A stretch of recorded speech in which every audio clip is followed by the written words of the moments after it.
Everyone in the diner ignored the little boy desperately moving his hands, but she knew sign language and signed back. His eyes lit up like she'd just given him the world. What she didn't know was that his father was the city's most feared mafia boss, and her kindness had just changed all their lives forever. The fluorescent lights buzzed like angry wasps above Emma's head as she stirred her lukewarm coffee for the third time in 10 minutes. Mickey's Diner wasn't exactly the kind of place you'd find on any tourist brochure for downtown Chicago, but at 1:47 a.m., it was one of the few spots still serving something that resembled food. The red vinyl booths were cracked with age, and the checkerboard floor had seen better decades, but it was warm, and more importantly, it was away from her empty apartment where the silence felt too loud. Emma had been coming here for weeks now, ever since the nightmares started keeping her awake. The late shift waitress, Dolores, barely acknowledged her anymore, just refilled her coffee cup and left her alone with her thoughts. Tonight felt different, though.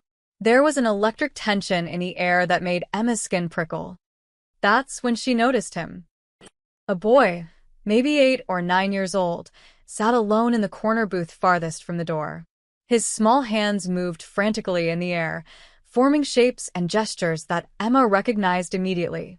Her heart clenched as she watched him try desperately to get the attention of anyone who passed by, the cook, the waitress, even other customers heading to the restroom. But every single person looked right through him, their faces twisting with something that looked almost like fear.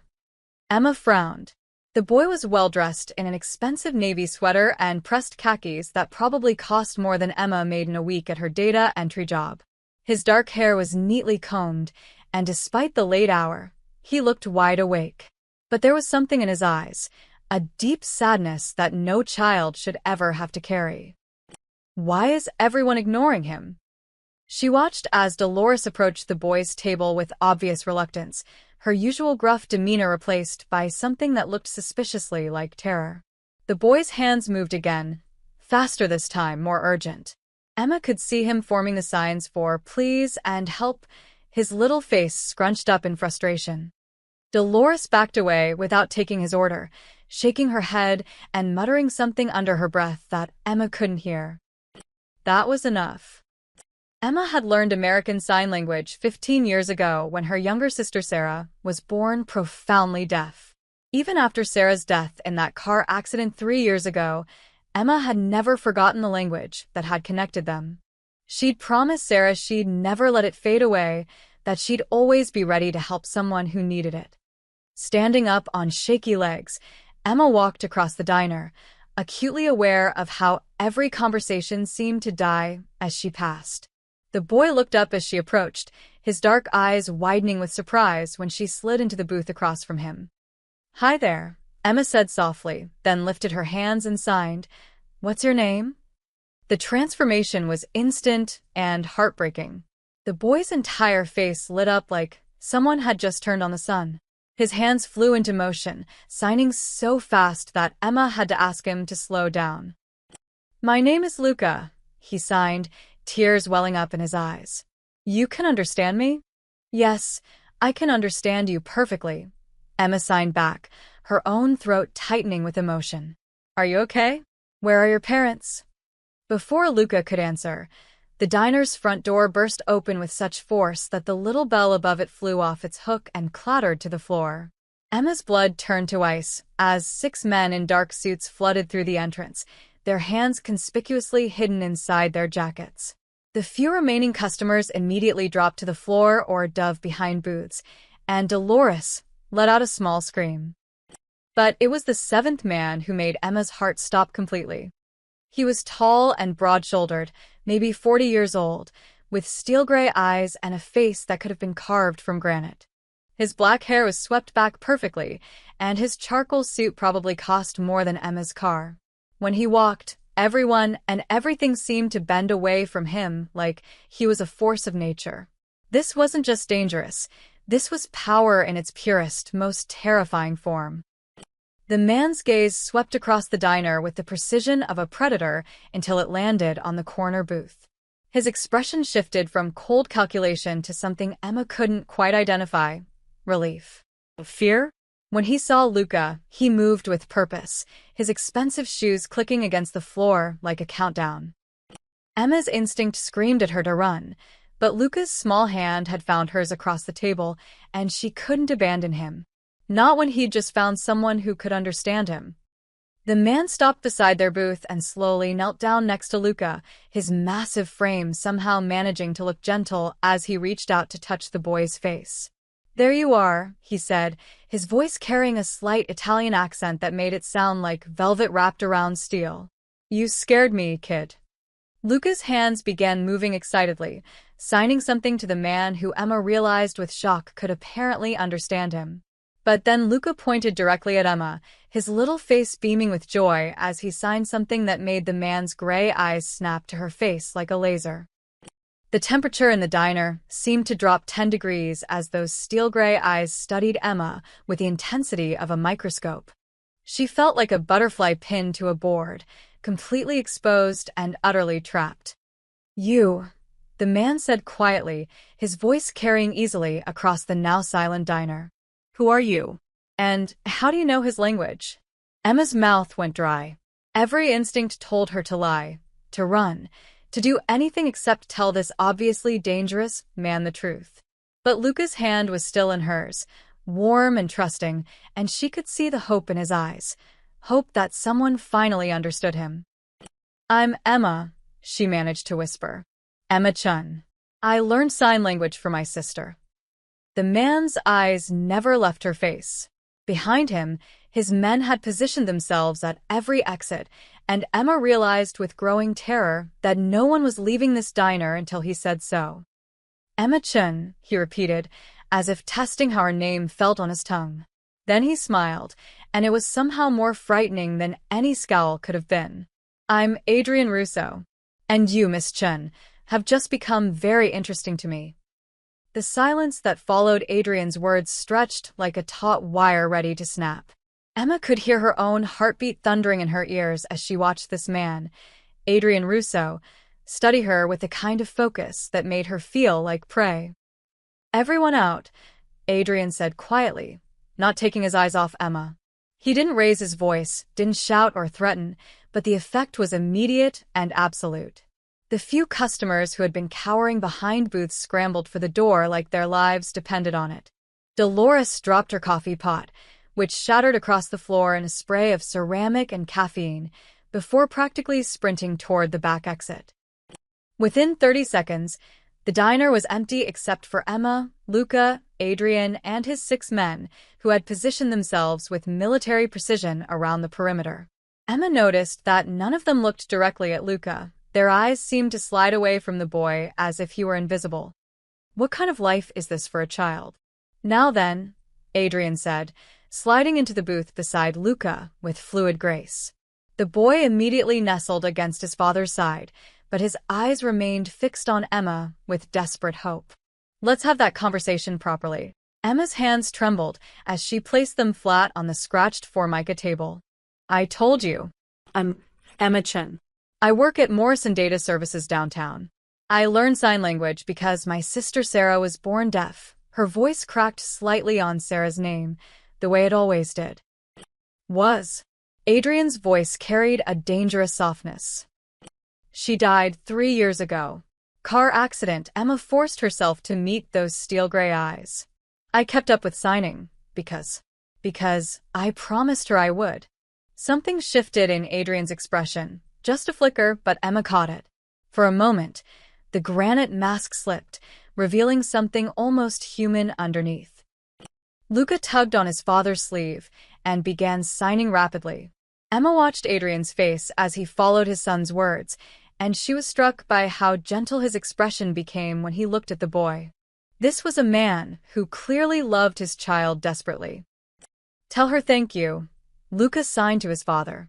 "Tell her she's the first person who talked to me like I'm real." Adrian's jaw tightened.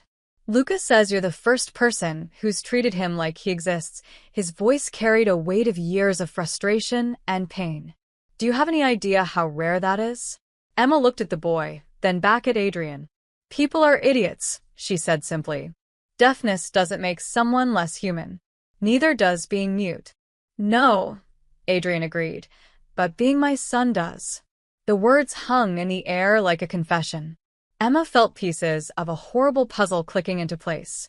The fear in everyone's eyes. The way people avoided Luca.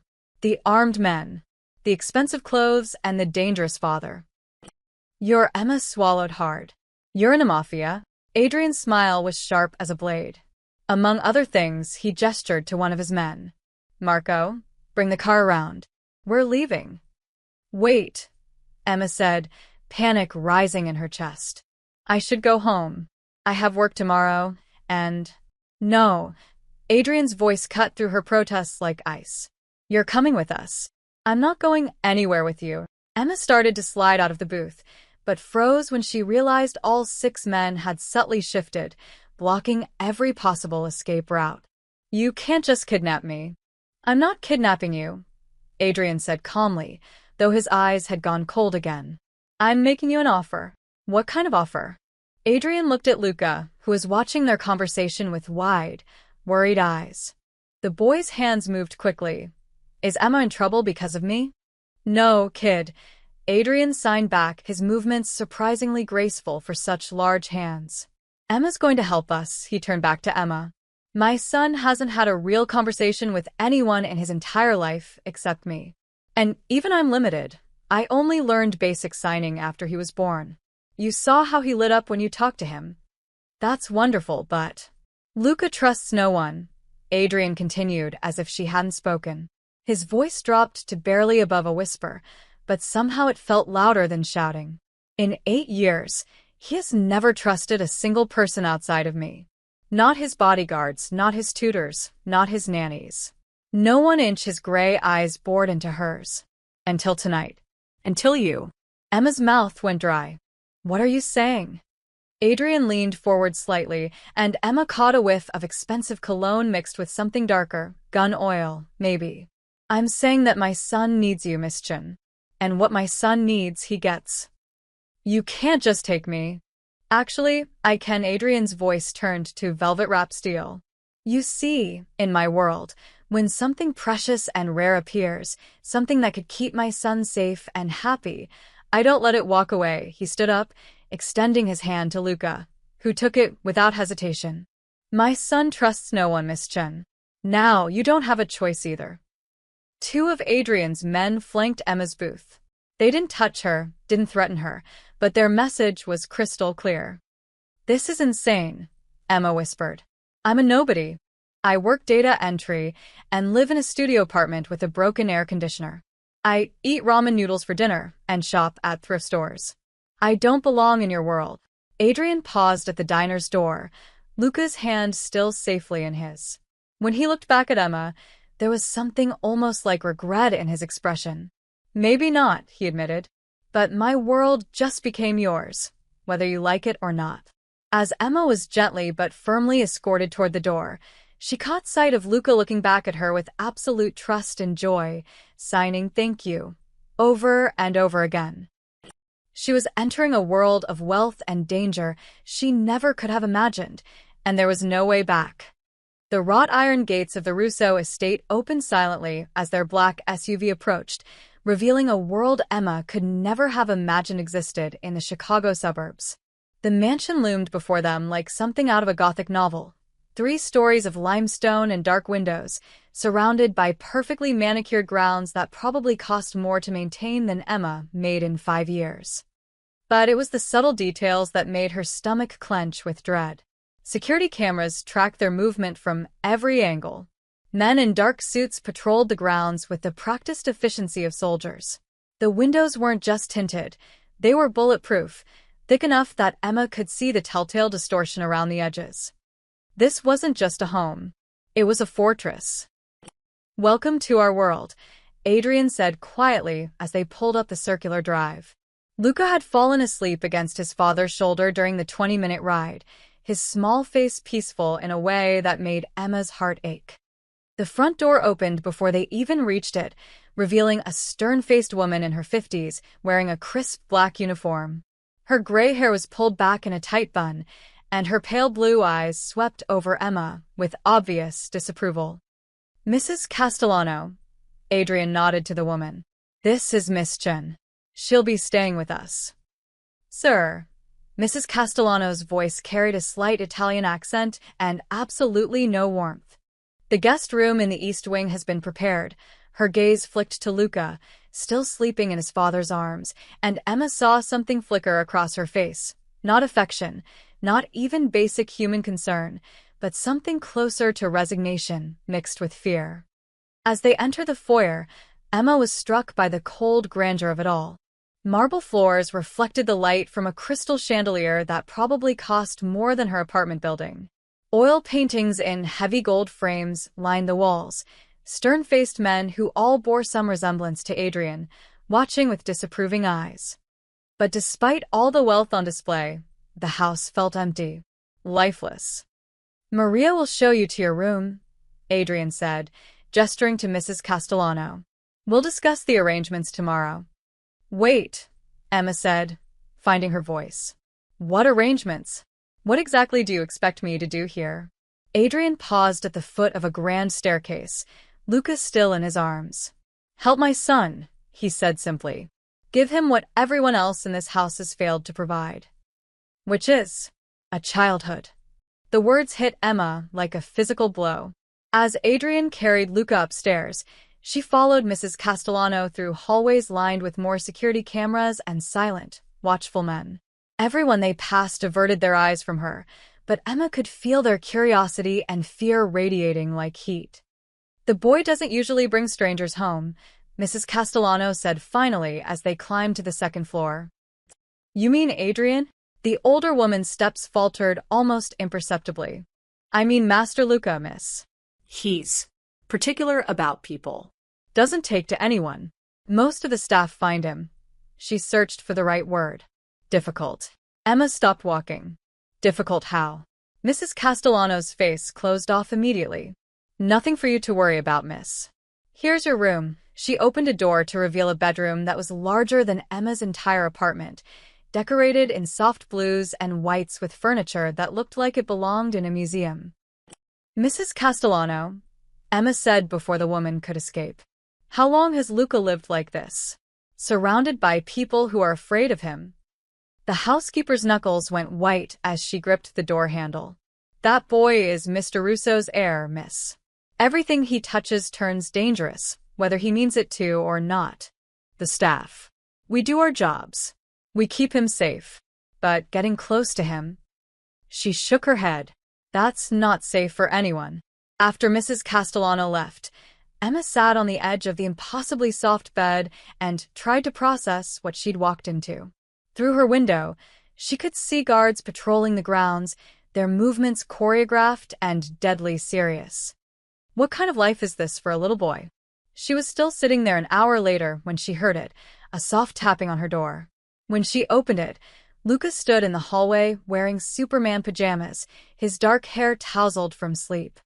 I couldn't sleep, he signed. Can we talk? Emma glanced around the empty hallway, then stepped aside to let him in. Of course. Are you okay? Luca perched on the edge of a chair that was far too big for him, his legs swinging freely. Everyone here is scared of me, he signed, his small hands moving with practiced sadness. They do things for me, but they never talk to me. Not really. They look at me like he struggled for the right signs. Like I'm broken. Emma's heart shattered. She knelt down in front of him, bringing herself to his eye level. You're not broken, Luca. You're perfect exactly as you are. Papa says that too. But he's the only 1 inch. Well, now you have me too. For the next hour, Emma did something revolutionary in that cold, sterile mansion. She made Luca laugh. She told him silly stories, played simple games with her hands, and taught him new signs that had nothing to do with orders or instructions or fear. Just pure, joyful communication. When Luca giggled, actually giggled, at her impression of a grumpy cat, Emma felt something shift in the house around them. It was subtle, but she was being watched. From the doorway, hidden in shadow, Adrian observed his son's transformation with growing unease. In one evening, this woman had given Luca something he'd been searching for his entire life: normalcy. Joy.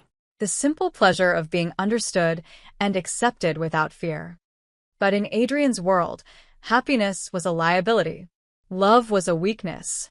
And Emma Chin was rapidly becoming both.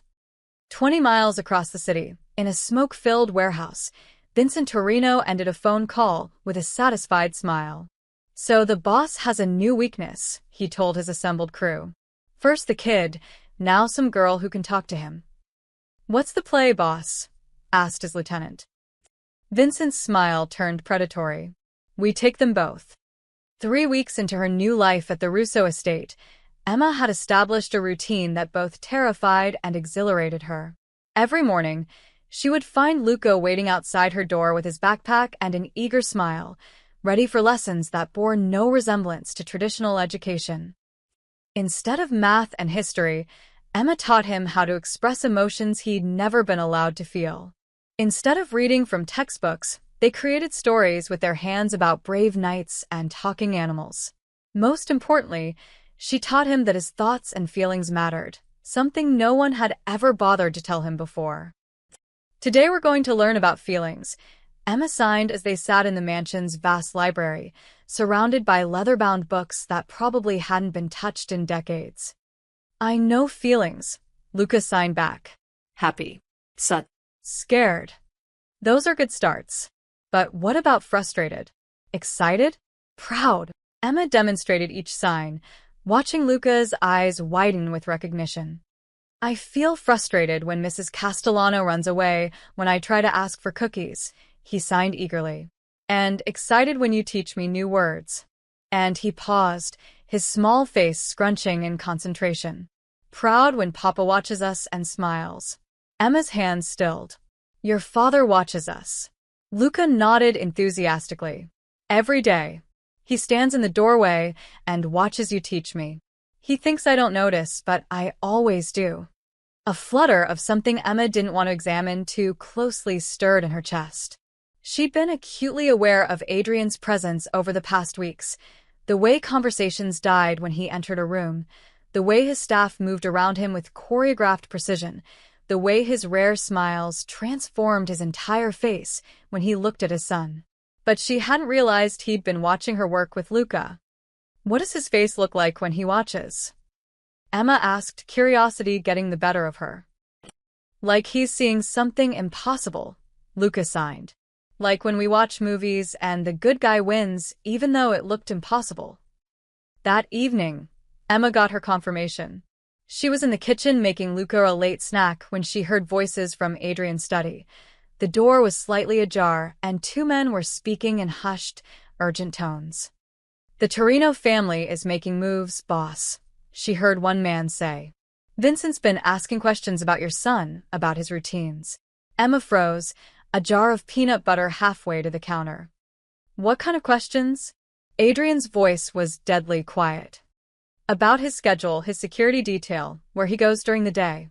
"And boss," the man's voice dropped even lower. "They're asking about the girl too. The one who talks to him."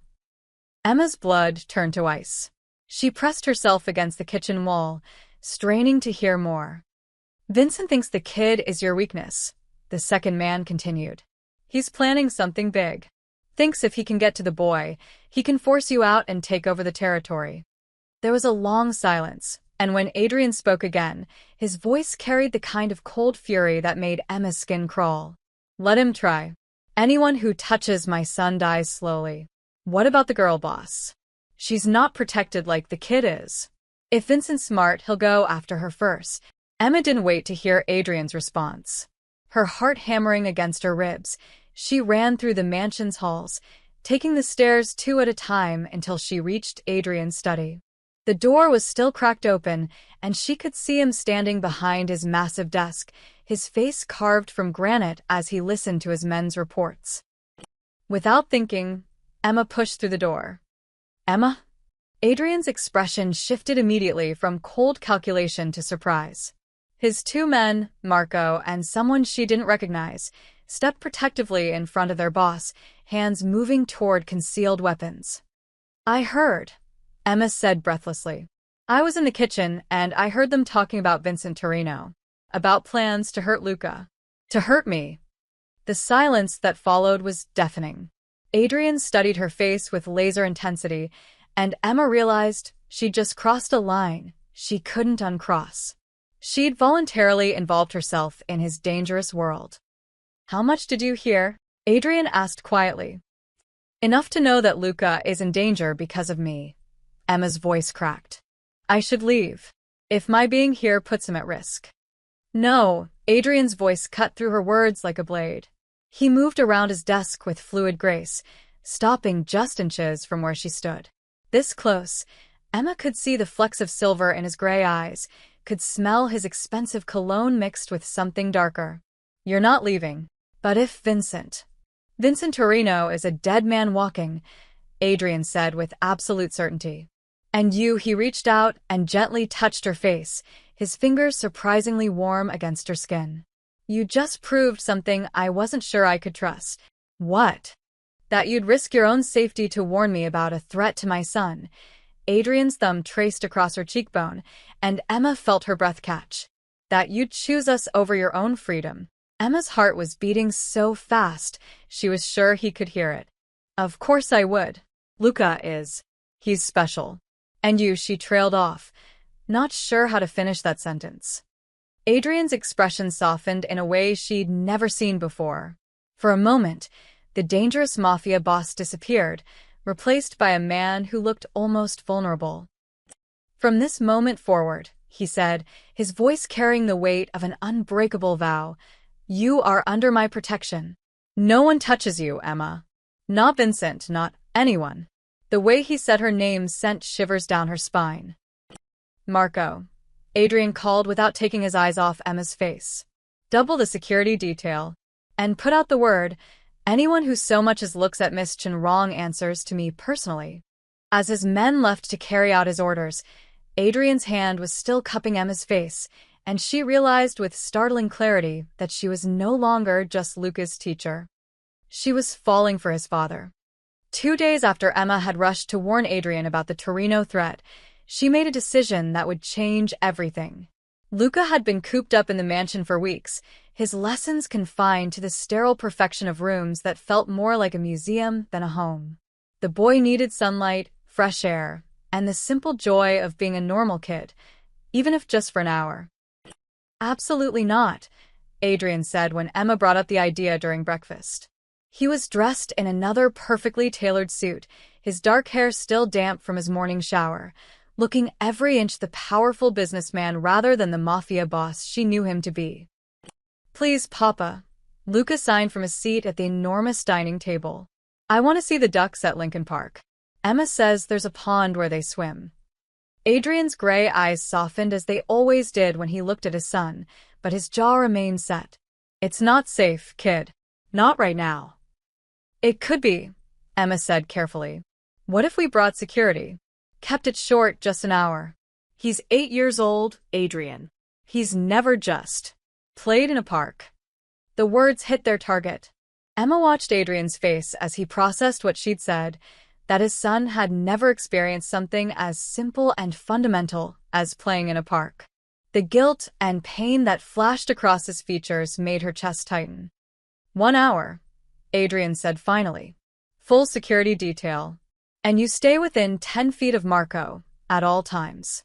Luca's face lit up like the 4th of July. Lincoln Park on a Wednesday afternoon was perfect, quiet, peaceful, with just a few joggers and dog walkers enjoying the crisp October air. Emma sat on a bench watching Luca feed breadcrumbs to a family of mallards, his entire body vibrating with excitement as the ducks paddled closer to shore. "They're not scared of me," he signed to Emma with wonder. "They come right up to me." "Animals are smart," Emma signed back. "They know you have a good heart." Marco and 3 other men in dark suits had positioned themselves around the small pond with military precision, their eyes constantly scanning for threats. To anyone watching, they probably looked like Secret Service agents, but Emma had learned to read the subtle signs, the way their hands hovered near concealed weapons, the way they communicated with tiny earpieces, the way they never relaxed even for a second. She was so focused on Luca's joy that she almost missed the jogger who passed by their bench for the 3rd time in 10 minutes. Almost. Emma's pulse quickened as she noticed other details she'd overlooked before. The maintenance worker who'd been fixing the same trash can for 20 minutes, the woman with the baby stroller who kept circling back toward them, the van parked across the street with tinted windows. Marco, Emma called quietly, but before the bodyguard could respond, everything exploded into chaos. The jogger pulled a gun from his waistband and fired 3 rapid shots at Marco, who dove to the ground, drawing his own weapon. The maintenance worker and stroller woman suddenly produced automatic rifles from their equipment, and the van's doors burst open, disgorging 6 masked men in tactical gear. "Get down," Marco roared, but Emma was already moving. Luca was frozen by the pond's edge, his small face white with terror as gunfire erupted around him. Emma sprinted across the grass, her only thought getting to him before the masked men could. She tackled Luca just as a spray of bullets chewed through the bench where he'd been standing moments before, rolling both of them behind a large oak tree.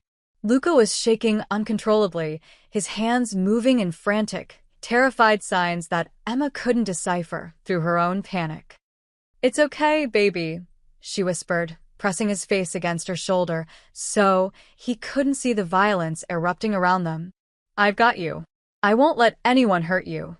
Marco and his men were outnumbered, but not outgunned. The sound of automatic weapons fire echoed across the park as they fought back with professional precision. Emma saw Marco take a bullet in the shoulder but keep firing, saw another of Adrian's men go down hard behind a park bench.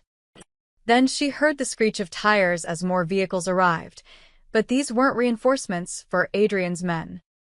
"There, the kid," someone shouted, and Emma looked up to see 2 masked figures flanking their position. She didn't think. She simply reacted. Emma threw herself in front of Luca just as one of the men fired, feeling a line of fire tear across her left side as the bullet grazed her ribs. The impact spun her around, and in that moment of disorientation, rough hands grabbed Luca and yanked him away from her. "No!" Emma screamed, lunging forward despite the blood spreading across her shirt. "Luca." One of the masked men backhanded her across the face, sending her crashing to the ground. Through blurred vision, she saw them dragging Luca toward a black SUV. The boy's terrified eyes locked on hers as he signed desperately, "Help me." Emma tried to get up, tried to run after them, but her vision grayed out and she collapsed onto the grass, her own blood pooling beneath her.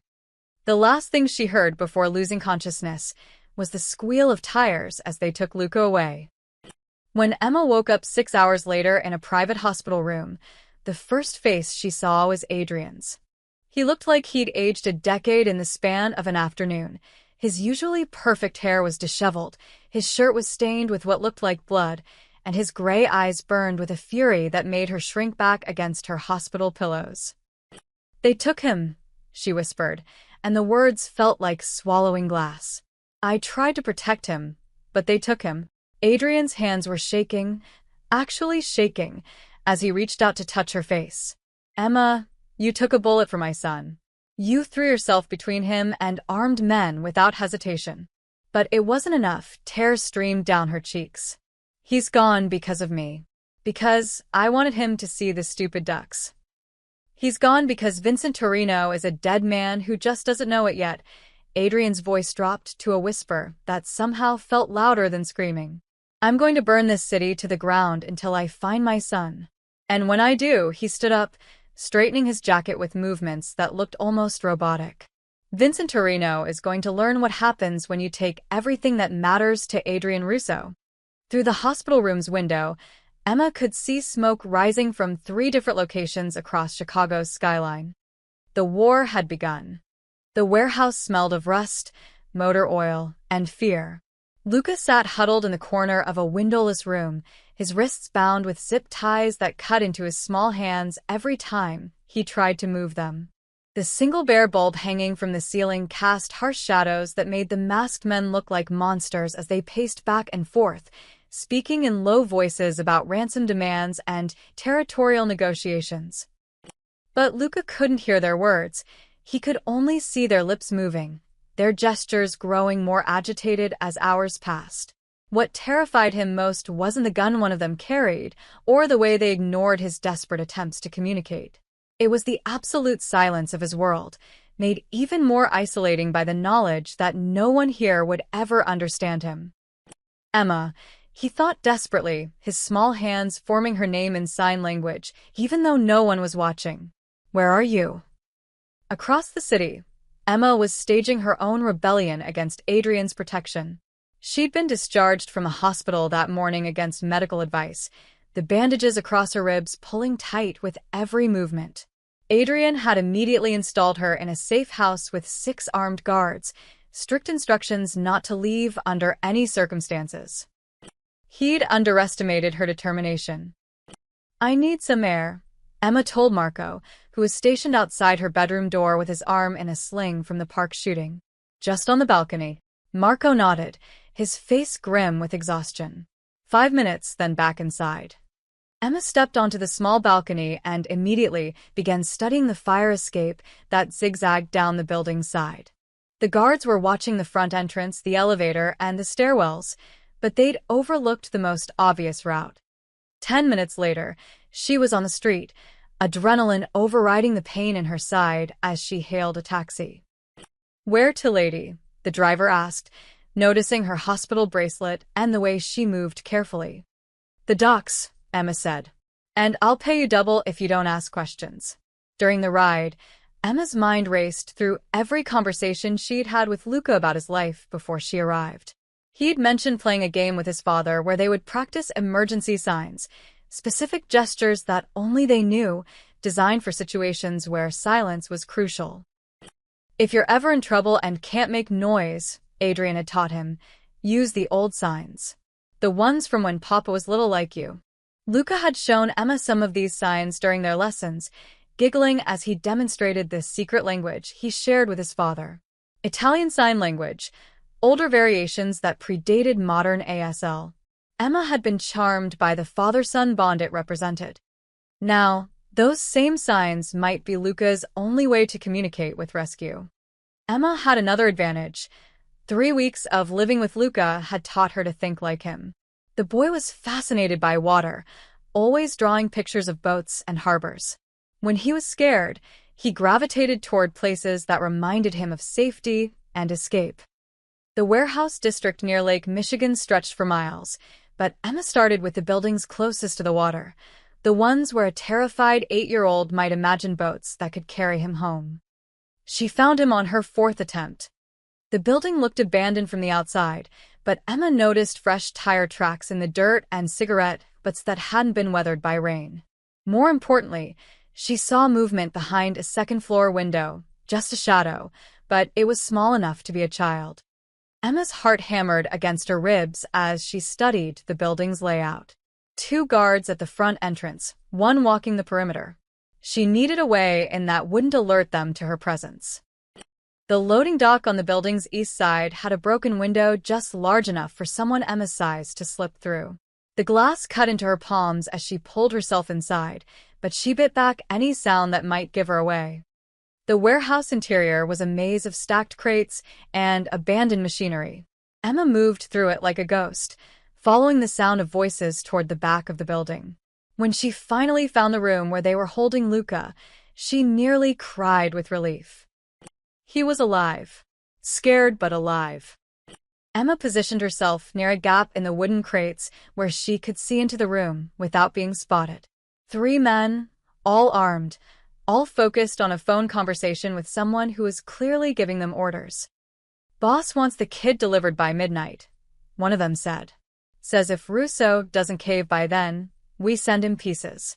Emma's blood went cold, but she forced herself to focus. Luca was sitting against the far wall, his dark eyes darting around the room as if searching for escape routes. Even bound and terrified, he was thinking, planning, just like his father had taught him. Moving carefully, Emma positioned herself where Luca could see her through the gap in the crates.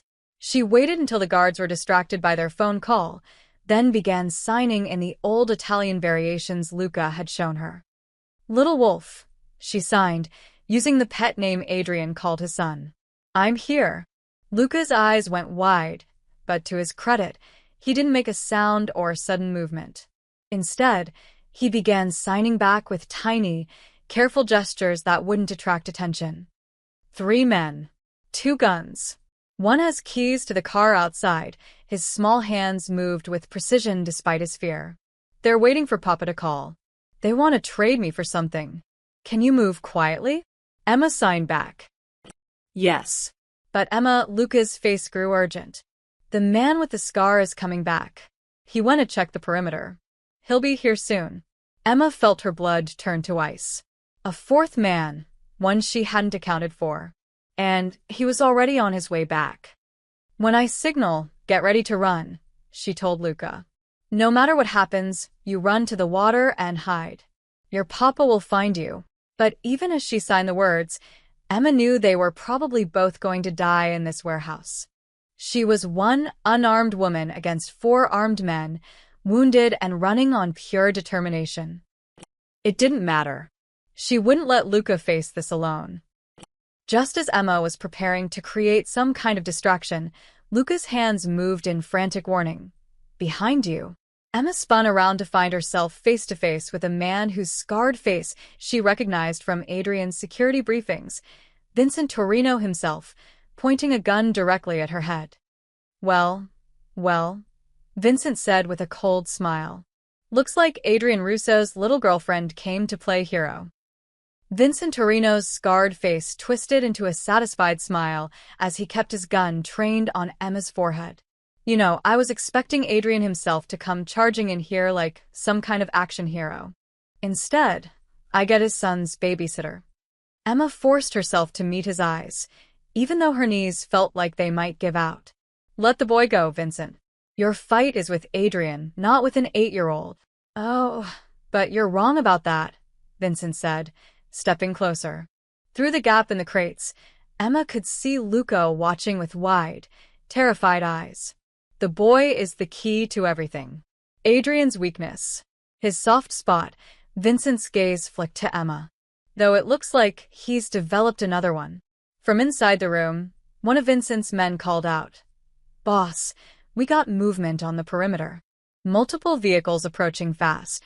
Vincent's smile widened. Right on schedule.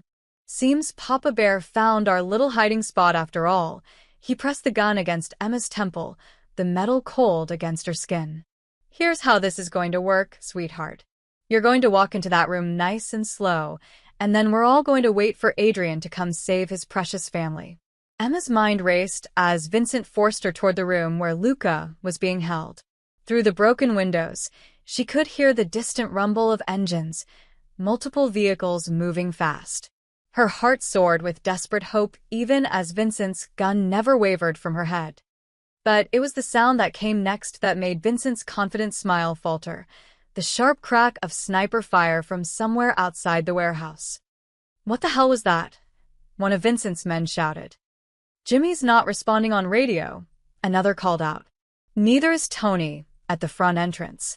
Vincent's grip on Emma tightened. Doesn't matter. We still have the kid and the girl. Adrian won't risk. The warehouse's front wall exploded inward. The blast was deafening, sending chunks of concrete and twisted metal flying across the space.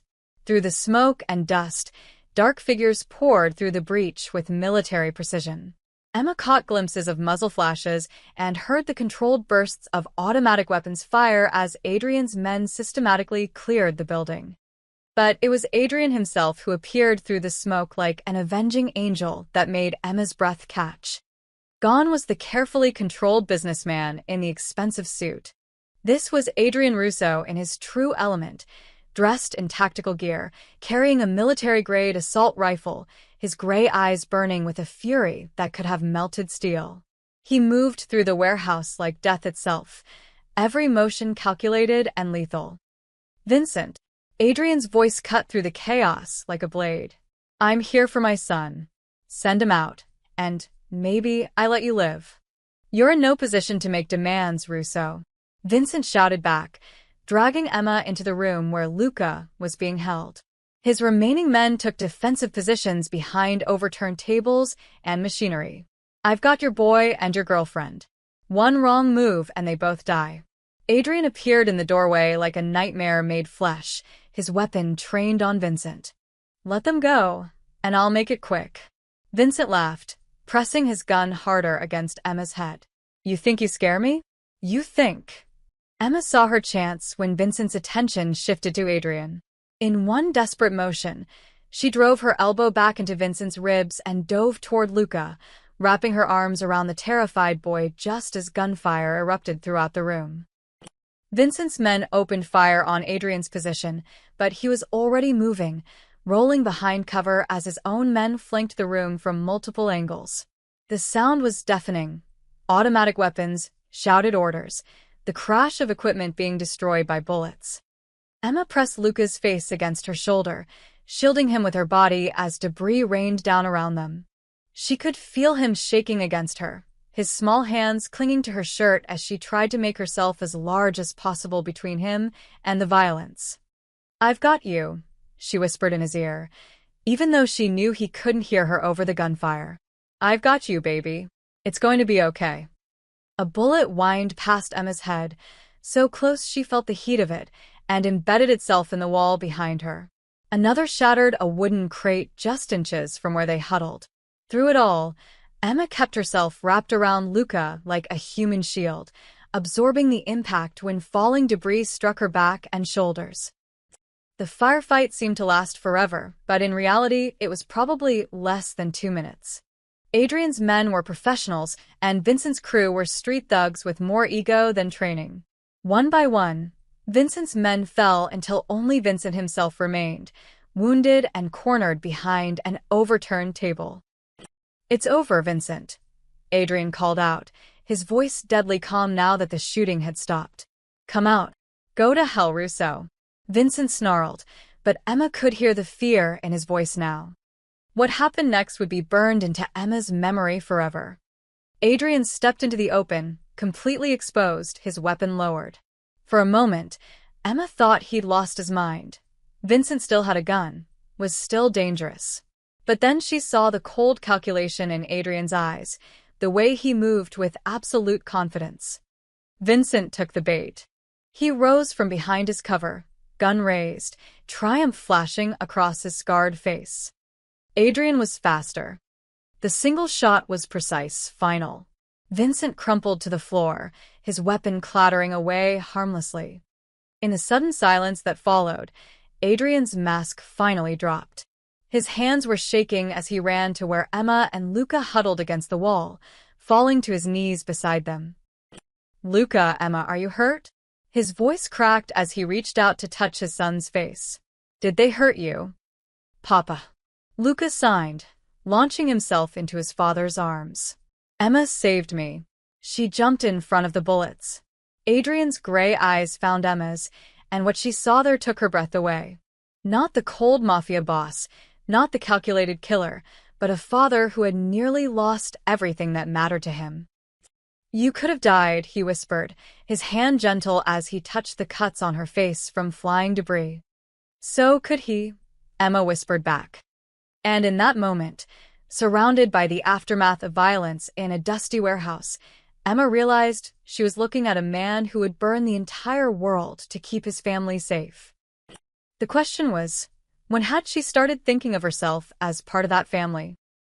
The Russo mansion had never felt more like home than it did in the golden light of dawn 3 days after the warehouse. Emma sat curled in the library's window seat, watching Luca play in the garden under the watchful eyes of his bodyguards. The boy was different now, not broken by his ordeal, but somehow stronger, more confident in the way he moved through the world. Maybe that came from finally understanding that he was worth fighting for. Emma's ribs still ached from the bullet graze and the debris that had rained down on her in the warehouse, but seeing Luca's joy made every moment of pain worthwhile. He was currently trying to teach one of the younger guards basic sign language, his small hands moving with patient enthusiasm as the burly man fumbled through the alphabet. He's never done that before. Emma turned to find Adrian standing in the doorway, looking more relaxed than she'd ever seen him. Gone was the perfectly pressed suit, replaced by dark jeans and a simple black sweater that made him look younger, more approachable. His gray eyes held a warmth she was still getting used to. Done what? Emma asked softly. Try to teach someone else to sign. Adrian moved into the room, settling into the chair across from her window seat. For 8 years, signing was something private between us. His secret language that no one else could understand. Now, he gestured toward the window where Luca was giggling at his students' attempts to sign, "Thank you." Now, he wants to share it with the world. Emma felt her throat tighten with emotion. He's not hiding anymore. No, Adrian agreed quietly. He's not. His gaze shifted from his son to Emma's face, studying her with an intensity that made her pulse quicken. Do you know what you've given him, Emma? I don't know what you mean. Adrian leaned forward, his elbows resting on his knees as he searched for the right words. For 8 years, I watched my son disappear a little more each day. He was there, he was breathing, he was alive, but he was fading away like a ghost. No one saw him, no one heard him, no one tried to understand who he really was underneath the fear.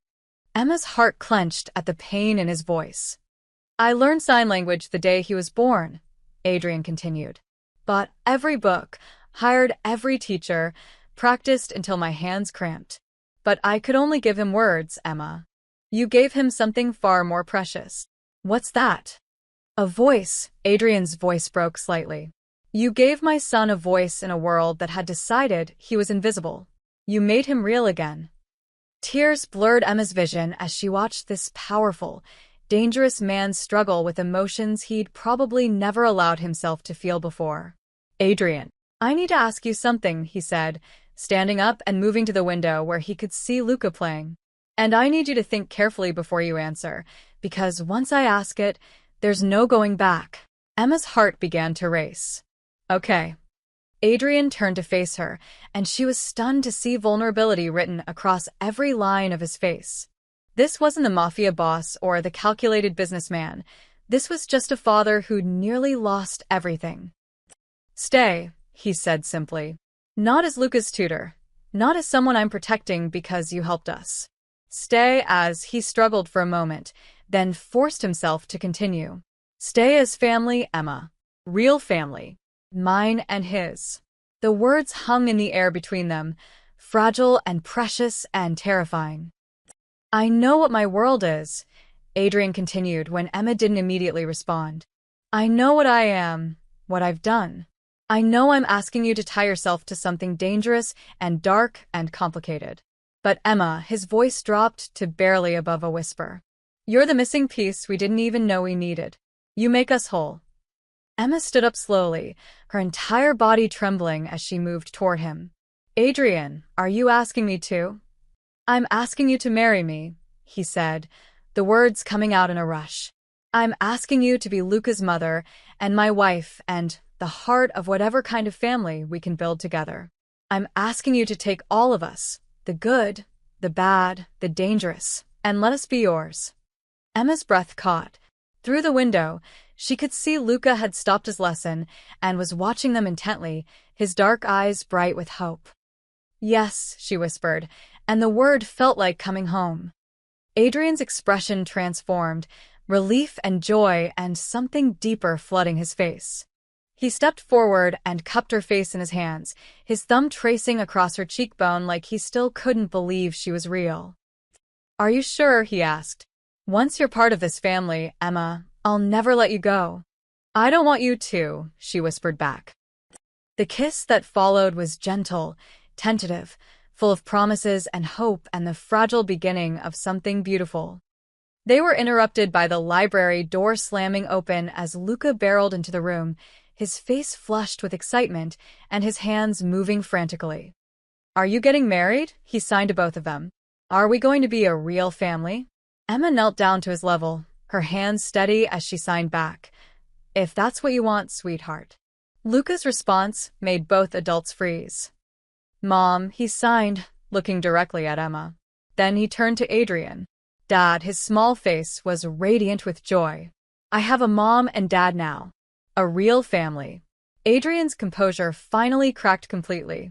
He sank to his knees beside Emma and pulled both her and Luca into his arms, holding them like they might disappear if he let go. For the first time in his adult life, Adrian Russo, feared by enemies and respected by allies, a man who controlled an empire built on power and violence, felt truly at peace. Outside the library windows, the morning sun painted the mansion's grounds in gold, and for once, the fortress felt like what it had always been meant to be. A home.